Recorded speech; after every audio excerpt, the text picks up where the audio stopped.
listening to the X-Zone Broadcast Network, www.xzbn.net. Radio's authority on the world of the paranormal and the science of parapsychology, celebrating 25 years of broadcasting around the world and to the great beyond.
The X-Zone Radio Show with Rob McConnell is largely an opinion talk show.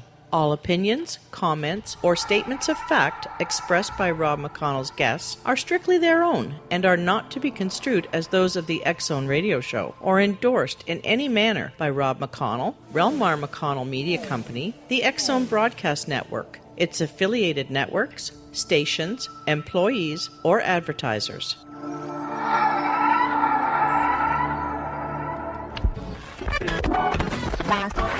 All Hit Radio.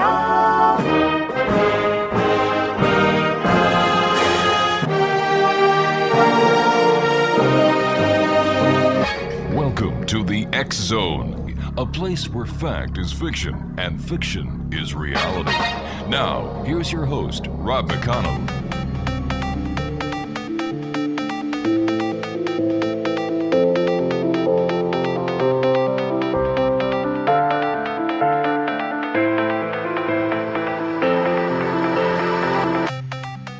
Welcome back, everyone. This is the X-Zone. I am Rob McConnell. We're coming to you from our broadcast center in Hamilton, Ontario, Canada.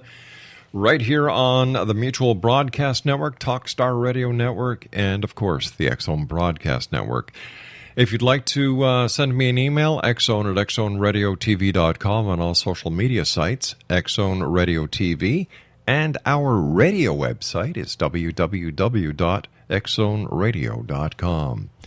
My guest this hour is James Burnett of the Research Society of Virginia Paranormal. He started in the paranormal field back in 2005, coming out of a parapsychology class. He went on his own with a paranormal group. He had a couple of groups he was part of, but failed. But with RSVP, they are still going strong. He's been investigating the paranormal all his life, looking for the answers to the question, what happens when you die? And he also is there to help people who are having trouble with the paranormal. His website, www.rsvpparanormal.com. And James Burnett, welcome to the X-Zone. Thank you for inviting me. It's great having you with us, James. Tell us a little bit about yourself, and what was it in your life, James, that pointed you in the direction to follow your questions into the paranormal, hoping to help get answers? Well, I think it started at a young age because what happened was I had a couple of personal experiences that happened to me when I was younger. What kind of experiences, James? Well, I was told a story. I was too young to remember when this happened, but what happened was I was about 3 years old, and there was a light fixture that happened to fell in my crib, into my bed where I was staying.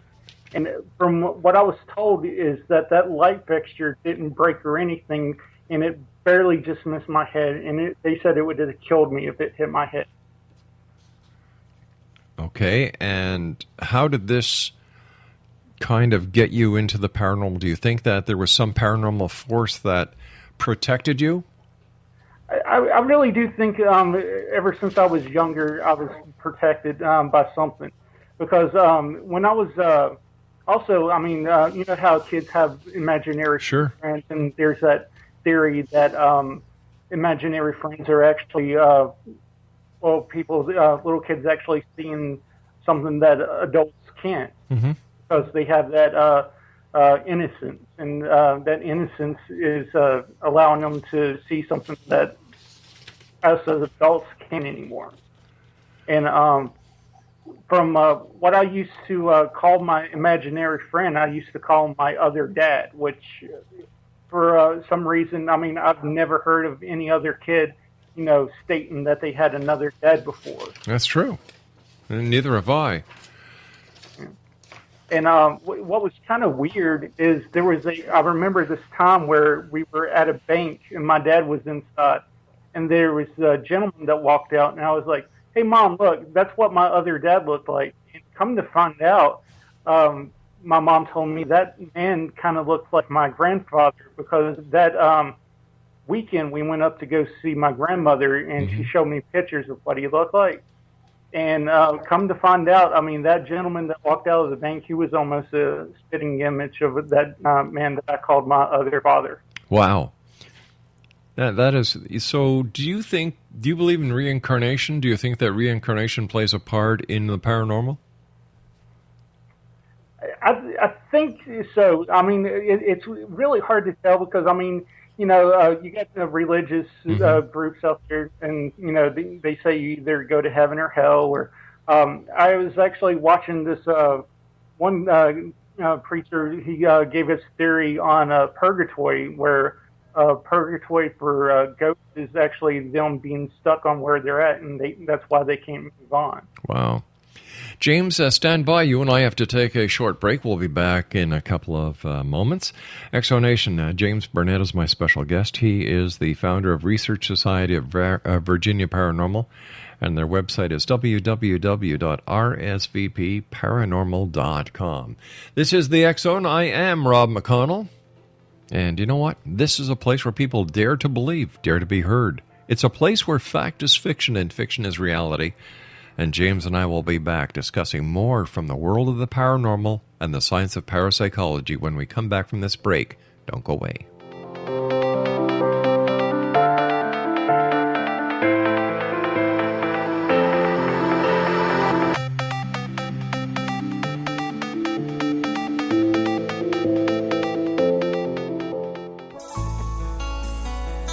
Afterlife expert Roberta Grimes was the first one to say that dying can be fun. Now her best-selling book, The Fun of Dying, is available in stores worldwide. So if you wonder whether death ends life, how it feels to die, or what heaven might be like, The Fun of Dying was written for you.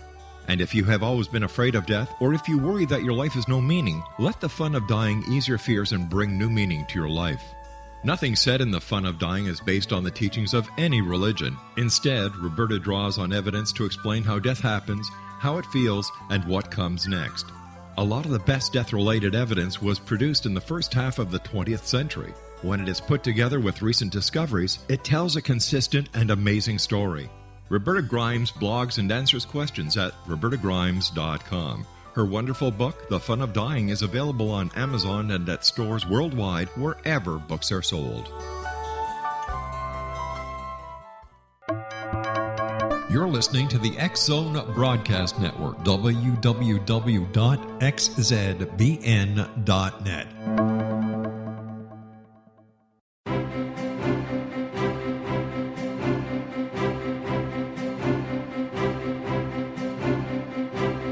While science pursues fact, magic accesses the quantum level, bridging random facts to form truth. As long as science and magic remain separate and polarized, the truth cannot be known. I'm Wilda Wiecka. Join me on the Science of Magic radio program dedicated to unification and evolution of consciousness. During each episode, I'll be speaking with experienced and respected scientists and mystics. From astrologers to astronomers, from medical doctors to shaman, the scientific method to dowsing and intuition, we will weave together information from seemingly divergent practices to promote unity and enlightenment. Join me, Wilda Wiecka, and the Science of Magic right here on the X Zone Broadcast Network. For more information, visit www.thescienceofmagic.net.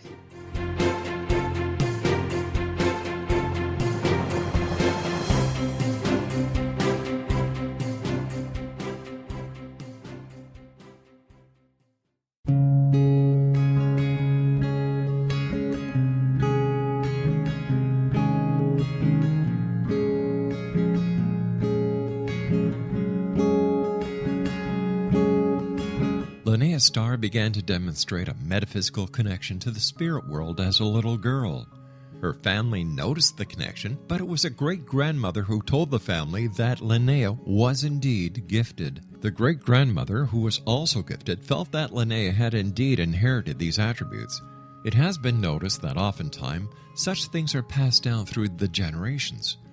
Linnea was also born with a caul, a thin white membrane across a newborn's face. Legend has it that if the baby is born with this caul, the child will have second sight, or what we call psychic abilities. Linnea Starr does past, present, and future, and has the gift of prophecy. It is written within scriptures that if you are able to give factual information, and prophecies indeed come true, the gift indeed comes from the divine realm. Linnea Starr does large interactive groups as well as private gatherings. For more information on Linnea Starr or to contact Linnea for a one-on-one consultation, visit her website at www.linneastar.com. That's www.linneastar.com.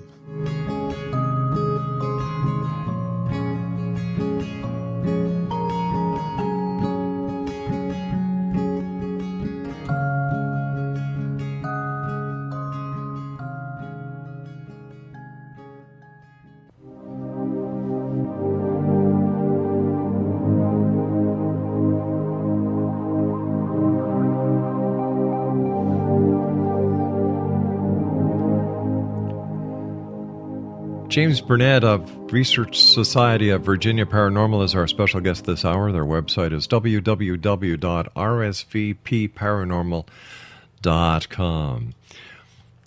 James, tell us about your group, Research Society Virginia Paranormal. When did you guys start? How many members are you? And what kind of investigations do you do? Sure. I started RSVP back in 2011. I did have several groups that I tried that failed. I mean, there was some stories there, but RSVP, we actually do all types. We've done where paid investigations, where these places that you pay to get into, which I kind of like doing those just for the experience and to brush up on the skills and all. And then we also do client investigations, which that's my favorite type to do. Crime investigations? Client investigation. Client investigations. Yeah. Now, do people get paid for what you do? No. We work on donations only, and also anything that comes out actually comes out from the groups itself. Now, how many members are there? We are up to 8 members right now. Wow. And you all enjoy the thrill of the hunt, so to speak? Oh, definitely. I think that's what made this group a little bit stronger because, I mean, not only do we connect as a paranormal group, but, I mean, we also do things outside of the paranormal field. I mean, we throw each other birthday parties and, just meet and greets and things like that. And that's what I think made this group last as long. So not only are you professionals together, but you're also good friends.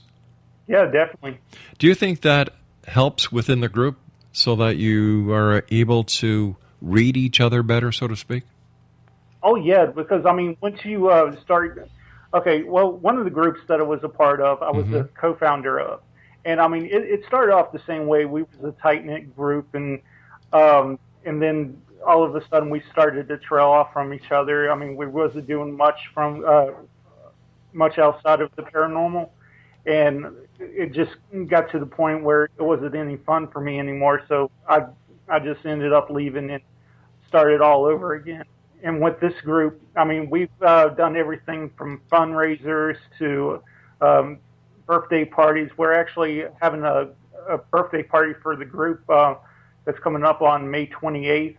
I was wanting to do something. It's actually the real birthday is back in January, but I was wanting to do something when it's warm outside so everybody can join it in with us. Tell me about the most hair-raising investigation that you have done, where the hair on the back of your neck has just stayed right up and you can feel the electricity in the air, the tingling sensation, because you know that you're being watched. You know there is some unseen force that you are dealing with. Yeah, it's actually a client investigation that I was on about the first time that I started the group. All the client investigations that I've had in the past, I've always been able to, find logical explanations with them with, high EMF in the house causing, the fear cage effect. But this client investigation really caught me off guard because I was inside the basement to where the clients claimed that they saw a little girl. And there was a group of probably about 4 with us down in the basement. And it was pretty pitch black. The only thing that was lighting up the room was like the light off the cameras. And all of a sudden, the table started to move probably a good 3 inches toward one person. And I was thinking maybe somebody might have kicked it on accident and didn't notice it. But come to find out, everybody, had their foot a good couple inches away from the table. And that was what really startled me. It was just the sound of glass breaking right behind me. It just came out of nowhere. We were talking about how one of the group members had a son, and that if you want, I think he said something along the lines, "Hey, if you want my son to come over to play with you, can you make some kind of noise?"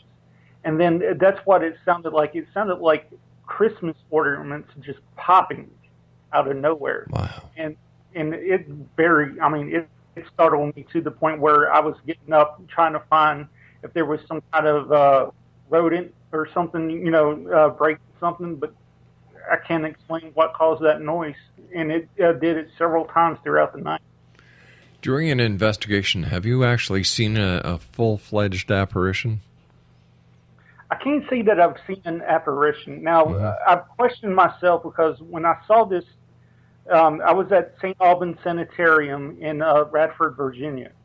And we were inside of right outside the suicide room, staring into the hallway. And it looked like just this massive shadow standing in this doorway, just blocking it. And I was questioning what I was seeing for a couple seconds, and then I realized I'm actually seeing this figure in front of me. And then I got up, and as soon as I got up to walk toward it, it was halfway down the stairs. I mean, you could actually see it at the other end of the hallway. Wow. Is it, like I've been doing this show a long time, 25 years now. And I've had the opportunity of speaking to many people who are investigators like yourself, as well as skeptics. And I have a hard time understanding, and maybe you can help me understand this, why there can be a group of people, and only some of the people in that group will actually have the paranormal experience, while other people in the group will not. Is there anything that you can put light on that subject with? Going back to like little kids, how they, the theory where they can actually see some stuff that we can't. Now, I think what it is some people don't lose that sense. I don't want to say like psychics or anything, but they're just more sensitive to the perception of seeing something that we can't. Does one's personal belief in religious philosophies affect the ability to perceive the paranormal? I want to say yes and no, because I mean, you do have. Well, I like taking skeptics on investigations to where I know it's a spot that's haunted because they can get that experience. Now, a lot of religions will talk against the paranormal and go against that it's devil worshiping and all. But once they actually see that there is things outside of the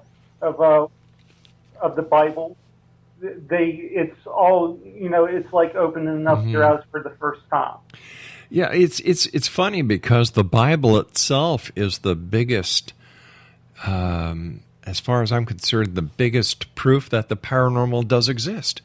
The Bible is filled with paranormal experiences, the Holy Spirit, the dreams, UFOs, and so on. So what is your take? What is your take? I do agree with you because, I mean, I was watching one show, I think it was on the History Channel, and they were just trying to explain the science between the stuff that actually happened in the Bible and they're about Jesus and all the things that things that he could do. Sure. Now, the theory was that that Jesus actually used a larger percentage of his brain than what most humans could, and that's why he could do all the things he did. Well, that makes sense. Yeah, because we really don't understand our own capacities, our own mental capacities at this time. What are scientists saying and neuroscientists saying that we're only using 10% of our brain? Exactly. Wow. Why do you think ghosts stick around? I think it's several reasons. There's the theory that they're actually attached to something and they can't let go of it. Just sticking around, and I think that the guy that I was listening to that one day that was doing that lecture about them. Well, I think this would be more of a residual type. Would be they're actually stuck in their own purgatory, and that's why they can't move on. My personal belief is that hell is here on earth, and that anything after this has to be heaven or wherever. I've also heard many times that researchers believe that a ghost may be a spirit who doesn't know they're dead yet. I do believe that. I mean, if you're a big fan of like Albert Einstein, like I am, he came up with the theory that we're all made up of energy, which energy cannot be destroyed. It just changes forms. Right. And what he said is that, and I think what he really is talking about is the person's soul, because, I mean, once you do pass on, you don't really die. It's just you change it into another form, another type of energy. Another type of energy. So the energy is the soul. When the soul leaves the body, that is the energy leaving the body? Yes. Interesting concept. You and I have to take our news break at the bottom of the hour. Stand by, James. Exonation, James Burnette is our guest. He is with the Research Society of Virginia Paranormal, and their website is www.rsvpparanormal.com. That's www.rsvpparanormal.com. And James and I will be back on the other side of this news break as we continue here in the X Zone from our broadcast center in Hamilton, Ontario, Canada. Don't forget, my email address is xzone@xzoneradiotv.com. On all social media sites, Xzone Radio TV. And you are invited to go to www.xzonetv.com and watch the first season of the X Zone TV show with our compliments. There's 13 episodes there in their entirety. Please feel free. Some of the people that we have interviewed on the show: Michael Horn, Stephen Bassett. Let me see. Anthony Mark. We've also done, Stanton T. Friedman, just to name a few. That's at www.xzonetv.com. And James and I return on the other side of this break. Don't go away.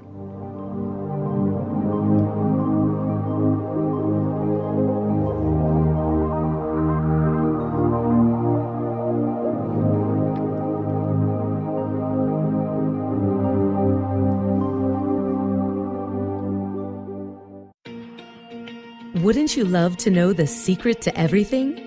Well then, meet Dr. Kimberly McGeorge and her cutting-edge breakthrough knowledge that combines science with possibility. Dr. Kimberly brings real-life answers and healing to those open to alternative solutions. She teaches solution-based programs and classes that will change all areas of your life forever. Specializing in conscious creation, intuitive readings, and energy medicine, you can rapidly shift health, relationships, business, and money and abundance challenges quickly. Receive her best-selling book, Secret to Everything, at no cost by going to secrettoeverything.com/X-Zone. That's right, transformation can start now. Just go to secrettoeverything.com/X-Zone and receive Dr. Kimberly's book for free. You're listening to the X-Zone Broadcast Network, www.xzbn.net.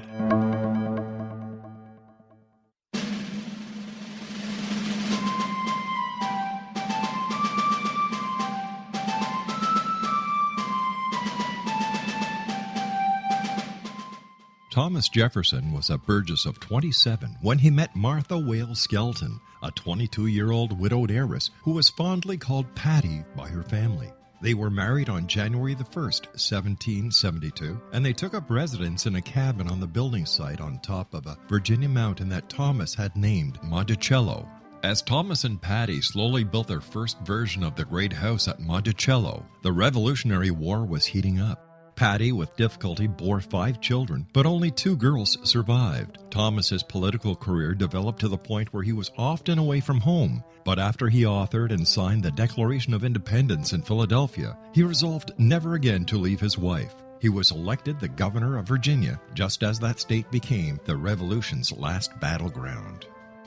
The Revolutionary War ended in 1781, and Thomas gladly retired altogether to my family, my farm, and my books. But Patty continued to want to bear her treasured husband a son, and late in the summer of 1782, she died of kidney failure at the age of 33, 4 months after having borne yet another girl. Thomas was so devastated by her death that he never remarried. He mourned her for the rest of his life, even as he helped to frame the peace in France and then became the first Secretary of State, the second Vice President, and the third President of the United States. This story is true. Thomas Jefferson was such an obsessive letter writer and record keeper that we know where he was and what he was doing nearly every day of his adult life. Every significant thing he says in My Thomas comes from his contemporary writings. My Thomas by Roberta Grimes is now available at Barnes & Noble, Costco, Target, Books A Million, Hudson Booksellers, Kmart, Walmart, Sam's Club, Walgreens, CVS, and online at Amazon.com. You can visit Roberta Grimes online at www.robertagrimes.com.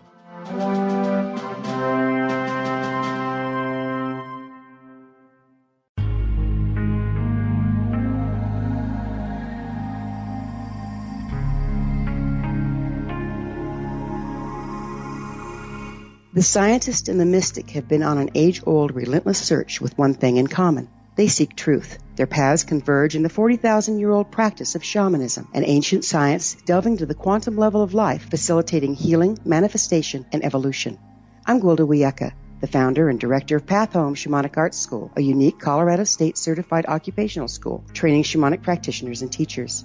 We also provide classes for empowering personal lives through shamanism. Our certification classes are in week-long segments enabling international participation, and online classes and long-distance shamanic healing sessions are available. Come discover the science of magic in the limitless world of shamanism. www.findyourpathhome.com.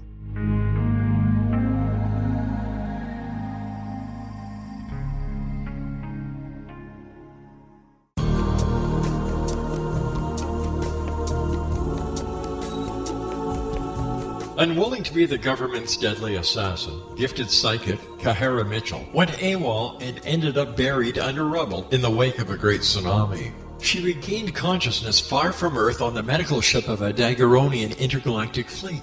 Has she been rescued or abducted by aliens? The Chalice of Carrie, Kahira O'Donnell's latest paranormal science fiction romance, is the passionate story of an Earth woman and her destined mates, twin kings from another galaxy.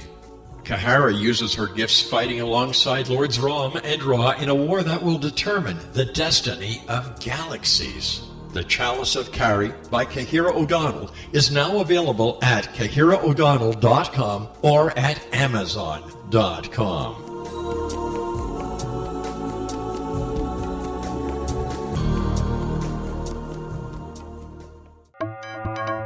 You're listening to the X-Zone Broadcast Network, www.xzbn.net.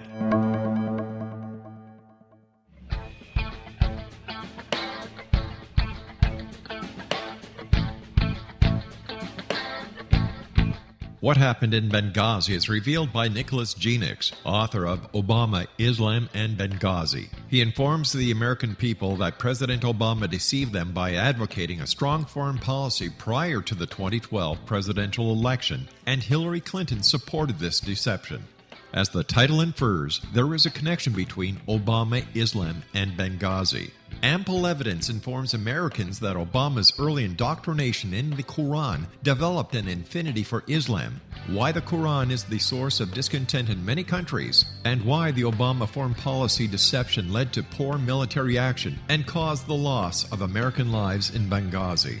Genix provides 36 questions for the Select Committee on Benghazi to validate if Americans are justified to mistrust President Obama and Hillary Clinton. An overview of Obama, Islam, and Benghazi is presented on the website www.futureofgodamen.com. That's www.futureofgodamen.com.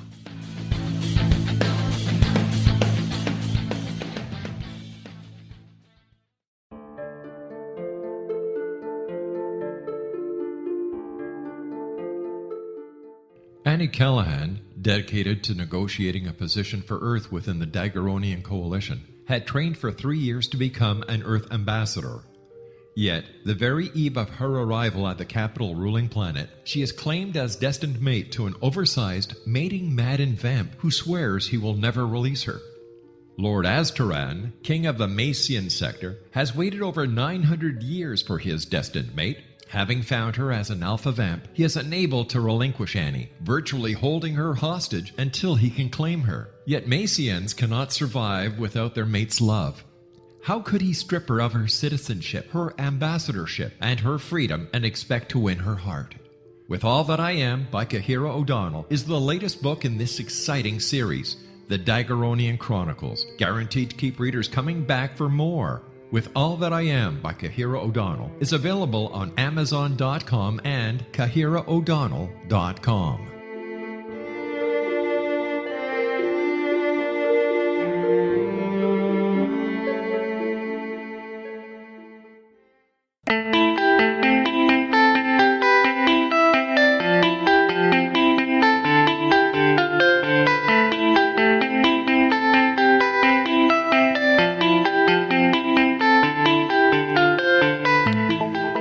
Welcome back, everyone. Are you a skeptic or are you a believer? Either way, send me an email, xzone@xzoneradiotv.com. Tell me who you'd like to have on the show, what kind of topic you'd like to, like us to talk about. Give me your feedback, pro or con. I've got thick skin. I've been doing this for 25 years, for goodness sake. That's at X-Zone at xzoneradiotv.com. My guest this hour is James Burnett, and James is the founder of Research Society Virginia Paranormal. Their website is rsvpparanormal.com. Let me ask you a direct question here, James. How do you guys watch out for the crazies, and how do you determine whether somebody is a crazy or not? I've actually, I hate to say it, but I've actually had a couple. The best way I know how to try to weed them out from the people that actually do need our help is, first off, I usually have two people that will interview the client and see if they would have their stories that would match up. And then if I notice that their stories are a little off, then I would probably suggest to them that they might need to seek other help. I try to word it carefully for them. And then if it really does seem like they're desperate and really needing help, I'll actually do a face-to-face interview to see if they legitimately need help. And if their home is haunted, what do you do? How do you conduct your investigation? Let's say I call you up and I say, James, my house is haunted. You come down, you do the interview, and you deem that, all right, there's a real problem here. How do you and your team proceed from that point? Okay. What we do is we'll try to pin down the points that are having the most activity. Not just saying that we focus on those areas, but that's the areas that we try to do the most research on during that night of investigating. Now, usually I'd like to have either in a controlled environment so we can make sure that anything that we happen to capture is actual evidence that we can use if we do happen to capture anything. Usually I'll ask the client if they would mind stepping out with us outside of the house, or if they could find something to do for a couple hours while we investigate. I know it's hard to, give your place up to a couple strangers for a couple hours.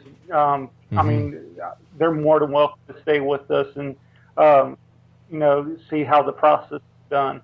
And then after we're done investigating, we pack up everything. Then we try to find any type of any historical research on the place to see if there's been any murders or, if it's land history or that such. And then anything that we do happen to capture, we do normally make copies for the clients and then turn it over to them.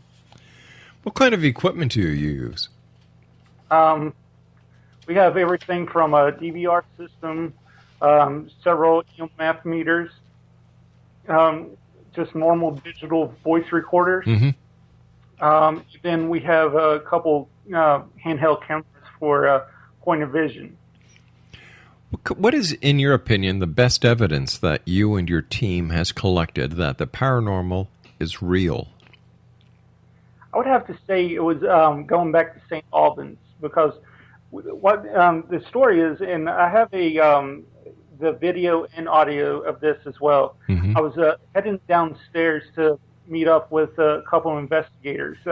They were walking a little bit faster than I was because I was starting to hear footsteps behind me. And I thought it might have been someone else from another group that was in there with us. And I started going back up the steps, and I was looking around through the camera because I didn't have no flashlight on me. I just had my night vision camera and a voice recorder in my hand. And I was just asking, hello, is anyone there? Hi, how's it going? And then all of a sudden, this voice came out of nowhere on the recorder that said Virginia. And for some reason, I was when I heard that on the recorder, I was trying to match it up to the video that I was taking on the staircase. And I turned it loud as I could on the TV to see if I could capture that voice on my mini DV camera. And for some reason, it was only caught on that voice recorder. How do you think EVPs work? Here you have something, and I'm talking about the spirit, who has no mass, has no density, and yet can project a voice that is unheard at the time onto either a digital or an analog recording device?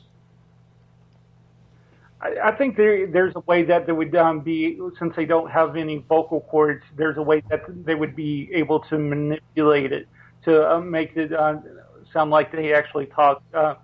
Almost kind of like the way I would guess a ghost box, they say how it works. It's the voices that you hear between the static is supposed to be what they claim to be is the spirit. I'm trying to understand that. Mm-hmm. In order for it to register, though, on an analog or onto a digital, there has to be a point of reference for the audio tracking to pick up something to make that wavelength. If that was the case, as you described it, all ambient noise would be registering. Right. So how do we explain that? And if that is the case, how come you don't hear it when the spirit says it? Because from what I've read in the past, the sound of an EVP usually mm-hmm. is at a what is it? It's like it's supposed to be like a very low sound, but sometimes you can disembodied voices. You don't have to have a recorder. It's just a residual type sound that people may hear without someone being present. With someone just without having to have a recorder. All right, let me see if I can do something here. If I am in the recording studio and I have the mic leveled down, nothing is going to show on that recording. Nothing will show on that wavelength. I won't be able to see anything on the graph. That only will register if I bring the level of the microphone up to a point that the audio track is visible. If it's visible, it's audible. Mm-hmm. So I have a problem understanding the credibility of EVPs. Now, you've taken courses in parapsychology and you're a professional ghostbuster. How do you explain that to a layperson like me who has experience in the audio industry? Well, I've heard this theory too. It's not trying to discredit EVPs or mm-hmm. anything like that, but I've also heard that somehow the mic is actually picking up radio waves and it's capturing that on voice recorders. Okay, so it's picking up radio waves that cannot be heard but register on the analog or on the digital recording.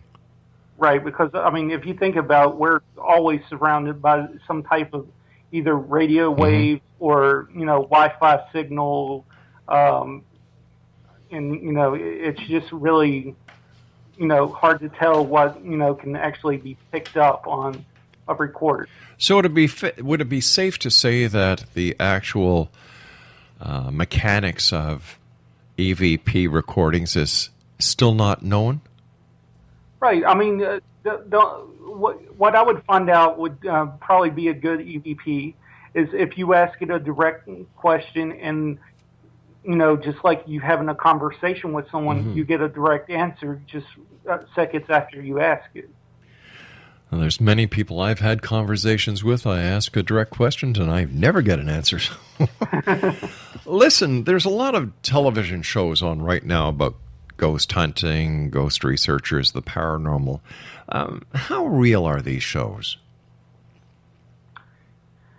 Well, right now, a lot of the shows, I think, are just out there to try to compete with each other. So they try to do the most extreme places, and I don't want to say that they fake evidence, but they try to amp it up to make things that are something that they're not. Like going back to the show, the first one that started it all back in 2004 on Sci-Fi, where their first show, it was, I mean, the first couple seasons, I mean, it was hard to even convince to have them say that a place was haunted. And then it seemed like their later episodes, it seemed like every other place they went to, and they stopped going to, you see it every once in a while, but you don't see as much client investigations. But now it seems like they're putting more evidence out there that seems like it's more questionable than what it used to be. Why do you think that is? Ratings. So do you think that these shows are an asset to the paranormal investigation groups or a hindrance?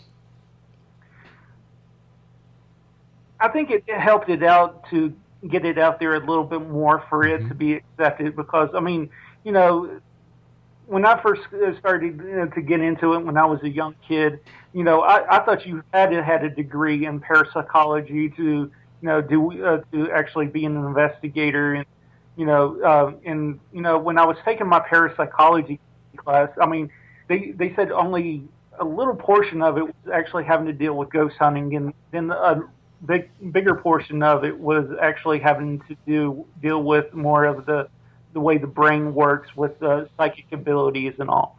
But with actually books and, you know, the TV shows and all, it helped it to become more acceptable. But then, you know, you get all these people in here now that are, you know, breaking into places and, you know, making it even harder to get into, you know, places that used to allow you into. And it's hurt us, and yet again, it's helped us in some ways. So tell me about this parapsychology course you took. Where did you take it? I took it at a local community college. It was called the Ghost of Virginia, and we went around different areas in Virginia, and we went around. We didn't use any equipment. She was more of a, well, our teacher was a psychic, and she went around and, you know, taught us different things about the paranormal and ghosts, and some equipment that you could use to actually try to capture it. But she told us to really just use your senses, to just your gut feeling. And if you feel like you're being watched or something, to try to get some physical evidence, you know, start taking pictures or start taking measurements, because more than likely you'll end up catching something more questionable. So how long was your course? I took it for about a year. And what were some of the topics, some of the different course material that you took? Well, one was telepathy, actually getting objects moved with the mind. We studied a little bit on how the Ryan Research Center in North Carolina started up, because it was, if I remember right, it was part of Duke University, and then I think it was, I can't remember if it was the 70s or 80s, but they broke off from the university and started to come out with their own research center. And so you took telepathy. What else? What other courses were there? Were there any psychology courses? It touched on psychology, because it was the question of how some people, I mean, you get this in a lot of exorcism movies, because because they'll go into how you can tell between someone actually legitimately having a problem with the paranormal to someone being depressed and, you know, at a mental state. And it's really, I mean, it's a fine line between the two, and it's really hard to tell sometimes. So what would be some of the indications to you that the person is not having a paranormal experience, but there may be another problem? Yeah, I would really check out your environment while you're in there. I mean, if I was, well, I'll give you an example. Sure. This one person claimed that, I mean, it sounded like she had everything from the the movies, the having 3 scratches, hearing knocks at 3 o'clock in the morning, the smell of sulfur and all this. Upon taking all of the notes and all, it just seemed, too basic from what you would hear from movies. But she actually did sound like she was actually having trouble. So I went down and took another investigator with me so I could get his take on it as well. And the environment just seemed like she was in like a depression state because, there was boxes everywhere. She didn't seem to... she seemed happy to see us, but she just, I guess, was more so lonely, and she was just looking for someone to reach out to make her feel more comfortable, I guess. But doesn't possession also present the same description in a person that you just gave us? Right, yeah, because, that was the one thing, because, I think it was back in 97 where the Catholic Church supposedly not really did away with the exorcisms, but they kept it more so underneath the books because... No, but what I was saying, how did you determine that it was a psychological problem instead of an actual possession? Well, with everything that she was telling me with the interview questions that we normally ask them, and then just taking a look at the environment that she was in, it just seemed like she needed other help than what we could provide for her. All right, stand by. We've got to take our final break. Exonation, our guest this hour is James Burnett of Research Society Virginia Paranormal. Their website is rsvpparanormal.com. And we'll be back wrapping up this hour here in the X Zone from our broadcast center in Hamilton, Ontario, Canada. On the other side of this break, don't go away.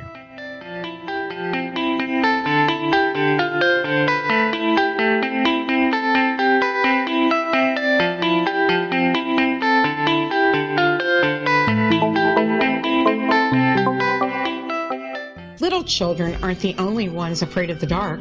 Millions of soldiers return from war zones with PTSD, anger, frustration, fear, and loneliness, much of which surfaces during the darkness of the night. You have the chance to change the lives of these American heroes. Songs and Stories for Soldiers.us provides free MP3 players for these men and women. With a list of 3 million songs in 16 different styles, 100,000 audiobooks, and 30,000 old-time radio programs, every veteran can find something to soothe and comfort them at no cost. All our players contain an 8-hour audio program designed to help veterans fall asleep. With 1,500 plus vets now participating, it's our goal to deliver 10,000 audio players this year. Go to our website at songsandstoriesforsoldiers.us. Help us help a veteran make it through the night.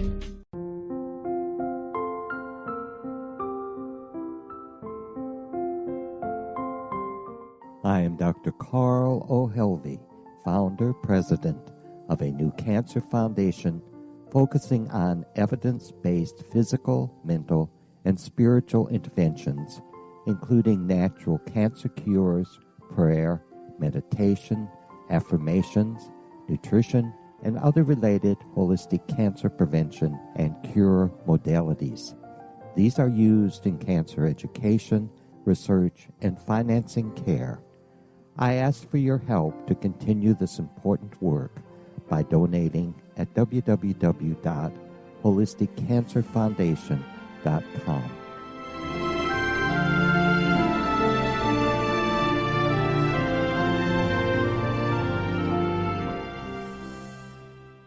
You're listening to the X Zone Broadcast Network, www.xzbn.net.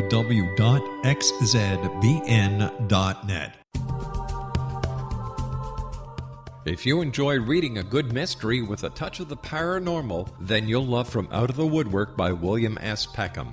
Sean Kennedy, a Toronto contractor, buys derelict houses, guts them, and turns them into multi-family dwellings.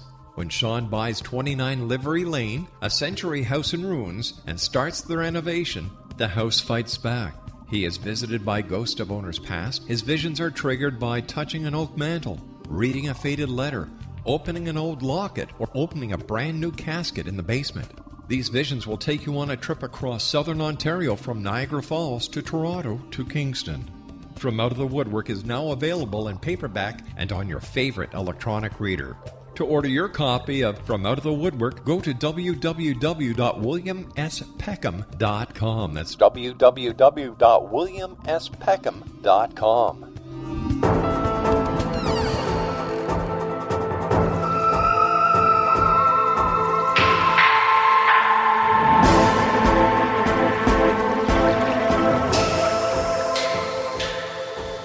Exonation, James Burnett of the Research Society Virginia Paranormal is our special guest, and their website is www.rsvpparanormal.com. In your opinion, James, what does it take to be a paranormal investigator? I would say do as much research as you can. There's a lot of books out there now. I mean, don't base what you see off of TV shows and try to do what they do, because, I mean, a lot of them has already done their research. And then if you can find an experienced paranormal investigator, see if they could help you out a little bit, you know, give you some tips and all. Check out some of the conventions. You can probably pick up a lot of stuff, because I like investigating with other teams and all to get new theories and new methods and try something new. And especially when I first started off, it's a lot of trial and error, especially after I had that class, because like I said, the teacher was more metaphysical with her type of investigations, but I like using the scientific to, you know, try to get that harder evidence than a metaphysical investigation. Why don't you think the paranormal community isn't being taken seriously by the scientific community? It's a lot of people that, well, I mean, a lot of people does have the still the perception of, you know, groups using Ouija boards and psychic and things of that such, you know, more so occult materials like dowsing rods. And then, you know, you have the scientific way, which they're using their EMF meters. They're using these other types of, like the REM pods and all this such. And but they're not scientists. These are paranormal investigators who are trying to use equipment. I mean, hardcore scientists. Why don't you think the hardcore scientists aren't getting behind paranormal investigators? It's still a lot of things that were run based on theory, and I think as more of the technology is developed, and the better it gets, I think the better chance we actually get it into more of a science.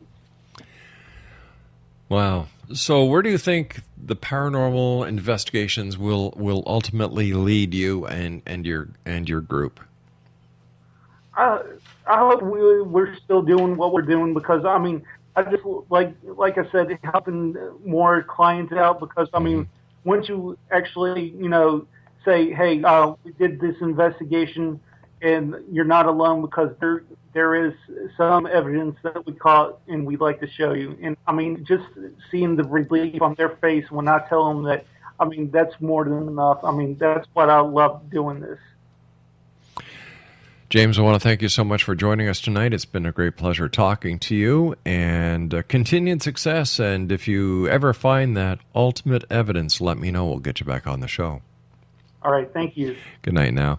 Well, that's it for us tonight here in the X Zone, everyone. It's been a rather interesting night, to say the least.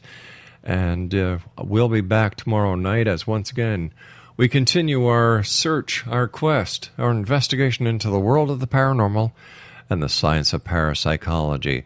So as I say each and every night, if you can help somebody out, please do.